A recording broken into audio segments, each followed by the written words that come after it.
নমস্কার। আজ আমি আপনাদের কাছে আমার অত্যন্ত প্রিয় ঔপন্যাসিক ও কবি মলয় রায়চৌধুরীর অনুজ্ঞায় তার উপন্যাস ডিটেকটিভ নোংরা পরীর কঙ্কাল প্রেমিক নিয়ে আমার চিন্তাভাবনা এবং আমার যে রিভিউটি বাক পত্রিকায় বছর দুয়েক আগে প্রকাশিত হয়েছিল তার কিছু অংশ তুলে ধরব। মলয় রায়চৌধুরীর কোনো পরিচয় দেবার আমার যোগ্যতাই নেই। হাঙ্গেরিয়ানিস্ট মুভমেন্টের তিনি প্রবর্তক। তার লেখা কবিতা প্রচণ্ড বৈদ্যুতিক ছুতর, কিংবদন্তি সুলভ বিখ্যাত, যা তাঁরই ভাষায় বাংলা কবিতার জগতে পুরুষালী টেস্টোস্টেরন সম্বলিত কবিতার জনরা নিয়ে এসেছিল। স্টার্ক ইলেকট্রিক জিসাস এই কবিতার এক ট্রান্সকম্পোজিশন, যা জেরোম রথেনবার্গ এবং পিয়ের জরিসের 1995-এ লেখা প্রকাশিত the most notable poems for the millennia volume 1-এ স্থান পাওয়া একমাত্র বাংলা কবিতা। কিন্তু প্রচণ্ড বৈদ্যুতিক ছুতোর এবং তার সমসাময়িক কিছু কবিতা বাদে মলয় রায়চৌধুরীর অন্য কবিতাগুলি আমাকে যত না প্রভাবিত করে, তার চেয়ে অনেক বেশি প্রভাবিত করে তার অসাধারণ সব উপন্যাস, যা কোনো কারণে বাংলার মেধাবী পাঠক সমাজ সেভাবে এখনো পড়েননি। তার উপন্যাসে সমাজ, রাজনীতি, মানুষের ভালোবাসা, যৌনতা, প্রেম, জেন্ডার পলিটিক্স এইসব যেভাবে ধরা পড়ে, তা আমায় তারাশঙ্করের গণদেবতা বা সমরেশ বসুর যুগ যুগ জিও উপন্যাসের চাইতে কিছুমাত্র কম নাড়া দেয় না, বরং অখিল ভারতীয় এক বৃহত্তর পটভূমিতে আরও অভিনব প্লটে নতুন রকমের চেতনা আর স্বাদের সঙ্গে পরিচিত করে। আমার রিভিউ থেকে এবার না হয় কিছু ছাড়া ছাড়া অংশ পড়া যাক। এই রিভিউটি কিছুদিন আগে, বছর খানেক আগে বাক পত্রিকার অনলাইন ব্লগজনে বেরিয়েছিল এবং academia.edu-তেও এটি অ্যাভেলেবল। ডিটেকটিভ নোংরা পরীর কঙ্কাল প্রেমিক উপন্যাসের নামটা আমাকে বুঝতেই দেয়নি ভিতরের খনিজের উপস্থিতি। প্রচ্ছদে সিঙোলা যুবক আর প্রগল্ভা যুবতীর পলায়নপর ছবি দেখে মনে হয় কোনো রগরগের অভিবাসীর সামনে বুঝি দাঁড়িয়ে পড়েছি। বুঝিনি এই অতি সংক্ষিপ্ত উপন্যাসের প্রত্যেকটি লাইন এক বিরল জীবন দর্শনের মুখোমুখি করে দেবে আমাকে। এক অন্য ধরনের সত্যানুসন্ধান, সাধারণ খুনের মামলার প্রেক্ষাপটে, যা এক যুবক যুবতীর উৎকেন্দ্রিক আরণ্যক ভালোবাসা থেকে শুরু হয়ে শেষ হয় পশ্চিমবঙ্গের গ্রামে। তেলেগুতে এনক্রিপ্টেড, বাংলায় লেখা, সিডিতে সংরক্ষিত, ডায়েরি লেখনে বন্দী থাকে সেই জীবন কাহিনী। আর কঙ্কাল প্রেমিকের জীবন ও মৃত্যু রহস্য উন্মোচিত হয় নোংরা পরীর হাতে। নোংরা পরী ববিটাইজিং ভীতির কার্যকারিতা আর সারল্যের সংজ্ঞা।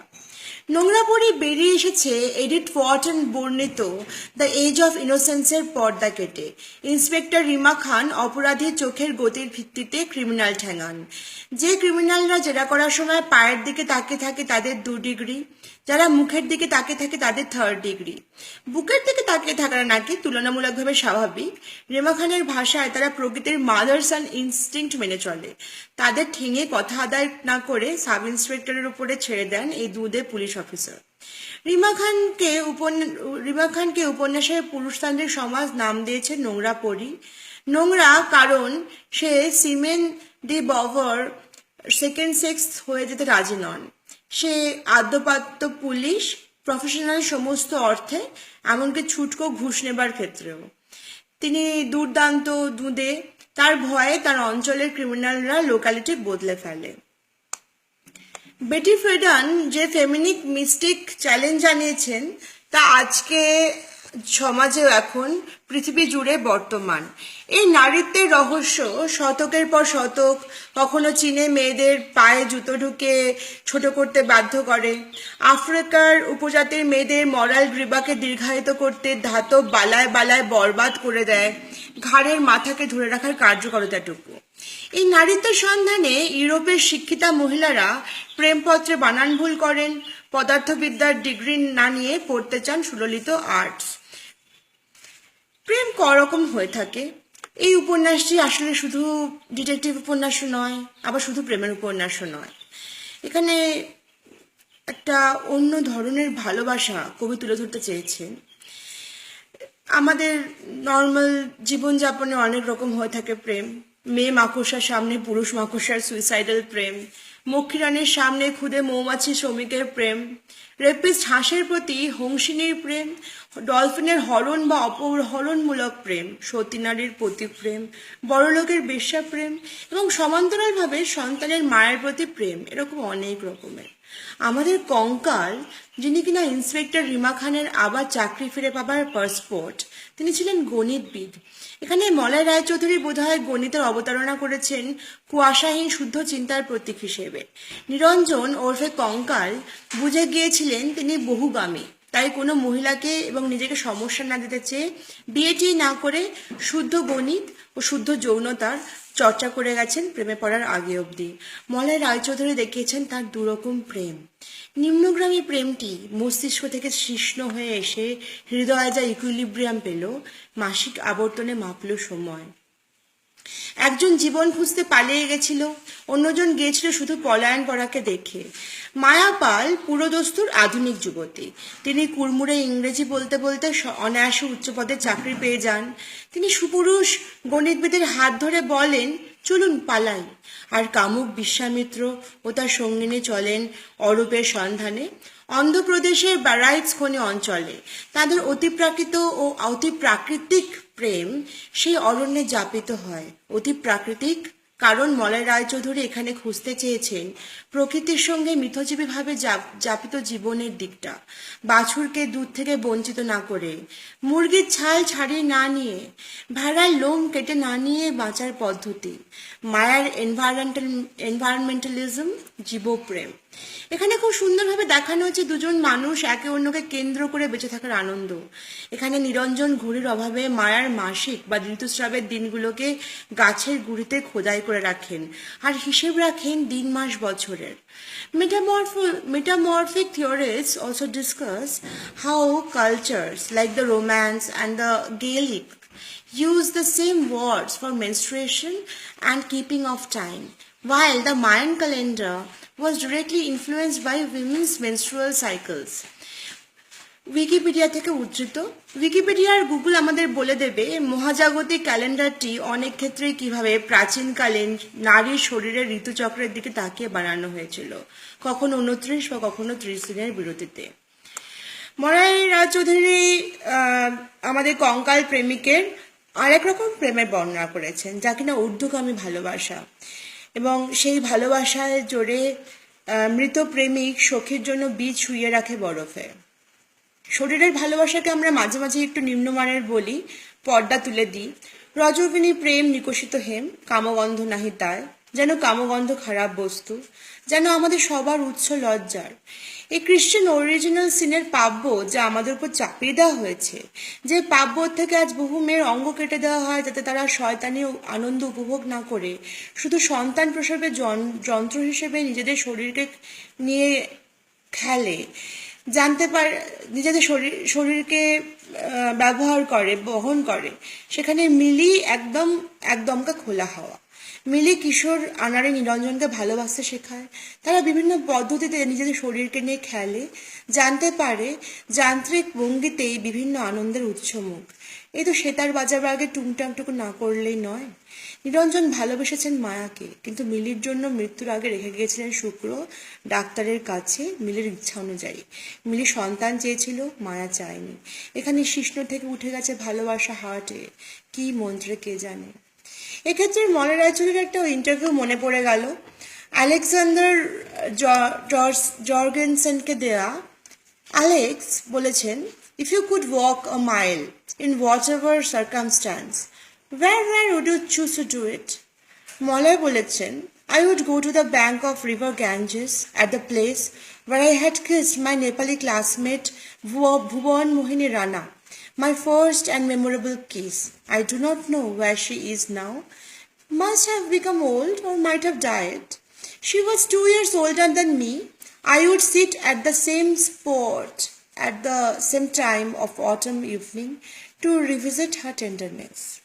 আমার যেন মনে হয় ভুবন মোহিনী কোথাও একটা মিলি, তার সমস্ত কোমলতা নিয়ে, যেখানে নিরঞ্জনের কৈশোর আটকে আছে। মায়া আধুনিক কিন্তু পুনরাধুনিক।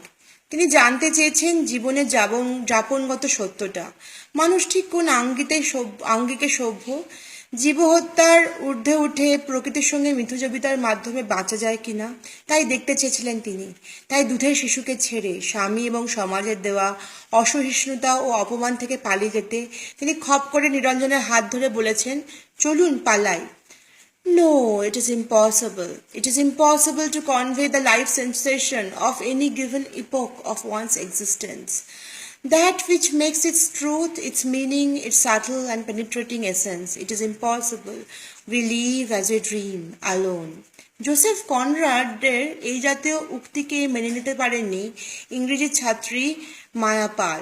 নিরঞ্জন লিখেছেন, সে আমাকে নিরঞ্জন মানে আমাদের কঙ্কাল প্রেমিক, তার দাড়িতে আর কি।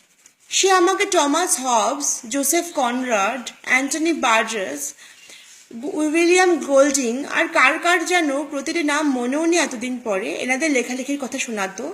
তার জীবনের অতীত সূত্র কেবল এই সাহিত্য দর্শনকে ঘিরে না। তার অতীত সম্পর্কে আর বিশেষ কিছু জানি না মায়া বলতে চায়নি।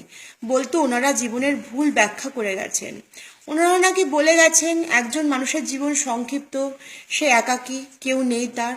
যত বৈভব থাকুক না কেন সে প্রকৃতপক্ষে দরিদ্র, পঙ্কিল, কদর্য, অশ্লীল, জঘন্য, স্থূল, পাশবিক, অশিষ্ট, বর্বর। মায়া বলতো জীবনের এই আশাহীন দৃষ্টিকোণ অসত্য। মলয় রায়চৌধুরী সেই অর্থে অশ্লীল, যেই অর্থে ডি.এইচ. লরেন্স বা গ্যাব্রিয়েল গার্সিয়া মার্কেস অশ্লীল ছিলেন। যখন লেডি চ্যাটারলেস লাভার্সে কনের মনে হয় নারীকে তার নারীত্ব থেকে ছিনিয়ে নিচ্ছে আজকের পুরুষ সমাজ, বহু বায়বীয় কথার মধ্যে দিয়ে তার শরীরের রহস্য আর দেহোত্তীর্ণতা দুটোকেই নষ্ট করছে, তখন কঙ্কাল প্রেমিক পরম যত্নে ধুয়ে দেন প্রেমিকার অঙ্গ, প্রেমিকার অনুজ্ঞায় ঋতুস্রাবের পরে। এই স্পর্শ আমাদের পরিচিত যৌনতার থেকে অনেক ঊর্ধ্বে। এখানে ভালোবাসা যে কোনো ইজমকে অতিক্রম করেছে, লজ্জা, ঘৃণা, ভয় ত্যাগ করেছেন কৃষ্ণ, যেখানে শুধু রাধা বা গোপিনীর দল নয়। এই ভালোবাসায় নিরঞ্জন নিষিদ্ধ হতে থাকেন মায়ার সঙ্গে, সভ্যতা ছেকে পাওয়া সভ্যতায়। Rachel P. Menzer, The Technology of Orgasm, Hysteria, The Vibrator and Women's Sexual Satisfaction রচনা, যেটা জনস হপকিন্স ইউনিভার্সিটি প্রেস থেকে প্রকাশিত হয়েছিল, তার প্রথম পরিচ্ছেদের নাম হলো দ্য জব নোবডি ওয়ান্টেড, যে কাজটি কেউ চায়নি। শতকের পর শতক মেয়েরা তাদের যৌন চেতনা ঢেকে রেখেছে সেবামূলক ও প্রদানভিত্তিক মিলনের আড়ালে। তাই তার চেপে রাখা হিস্টেরিয়াটুকু কখনোই অনুরণনে পরিণত হতে দেয়নি পিতৃতান্ত্রিক সমাজ। সেটা শুধু চিকিৎসা সাপেক্ষ গঙ্গানেই থেকে গেছে। তাই রিমা খান যখন ডিডলো ব্যবহার করে খুশি হয়, তৃপ্ত হয়, ফুরফুরে হয়, আমি তখন আবার উদ্ধৃত করি, When the vibrator re-emerged during the 1960s, it was no longer a medical instrument. It had been democratized to consumers to such an extent that by the 70s it was openly marketed as a sex aid. Its efficacy in producing orgasm in women became an explicit selling point in the consumer market. The women's movement completed what had begun with the introduction of the electromechanical vibrator into the home. It put into the hands of women themselves the job nobody else wanted. Rachel P মেন্সের রচনা থেকে। আমি এই অশ্লীল নারীবাদী মানবতাবাদী লেখক মলয় রায়চৌধুরীকে শ্রদ্ধা জ্ঞাপন করি, যিনি তার নায়িকাকে একজন রক্ত মাংসের মানুষের সম্পূর্ণতা দিলেন। এই উপন্যাসে প্রথম বাংলা উপন্যাস যাতে আমরা দেখতে পেলাম অপরাধ জগতের ব্যক্তি নির্ভরতার ঊর্ধ্বে সিস্টেমটাকে। আমরা দেখতে পেলাম রাষ্ট্র কোথায় অপরাধী, কিভাবে তুরুপ উপজাতির মানুষকে উৎখাত করে ফেলে খনি মাফিয়া খনির লোভে, কিভাবে ক্যাপিটালিজমের ব্যবসায়িক উদারনীতির শিকার হয় অরণ্যের মানুষ, যাদের রাষ্ট্র কিছু দেয় না, যাদের সমাজ ব্যবস্থা নীতি ব্যবস্থাকে রাষ্ট্র স্বীকারই করে না, যাদের ভোটাধিকার নেই, পৌর সুবিধা নেই, তাদের কিভাবে অনায়াসে একটি মাত্র পুলিশ চৌকির অন্তর্গত করে ফেলে রাষ্ট্র। মায়া ও নিরঞ্জন যখন তুরুপ গোষ্ঠীর বাচ্চাদের শিক্ষিত করতে থাকেন, কিভাবে সেই মানবিক প্রচেষ্টাকে পুলিশ অবলীলায় বলে, উপজাতির বাচ্চাদের পড়াশুনো শিখে তোমরা যে এই অঞ্চলের ভারসাম্য নষ্ট করছিলে সে সংবাদ আছে আমাদের কাছে। এই ভারসাম্য ফেরত আসে যখন সমস্ত আদিবাসী অরণ্য ছাড়া হয়ে খনি শ্রমিকে পরিণত হয়। কনজিউমার সোসাইটির প্রয়োজন তো সত্যিই, কিন্তু আরণ্যক উপজাতি সত্যটুকুর কোনো দাম থাকে না রাষ্ট্রের চোখে। সবুজ নষ্ট হয়ে যায়, মাটিতে বড় বড় হাঁ করা গর্ত তৈরি হয়, কারণ খুঁড়ছে মাফিয়া, কোনো বিবেকবান রাষ্ট্র নয়। মায়ার আচ্ছা চুরির পিছনে রাষ্ট্র নামক ভিলেনের কি অবদান ছিল তা হয়তো বুঝে যেতে পারেননি কঙ্কাল প্রেমিক মরে যাওয়ার আগে। সেটা বুঝে নিয়ে নেওয়ার জন্য প্লিজ পড়ে দেখুন উপন্যাসটি। নমস্কার, মহতা অংশুমালী। আজকে 11ই অগস্ট 2017 সকাল 10:41 আমি এটি শেষ করলাম।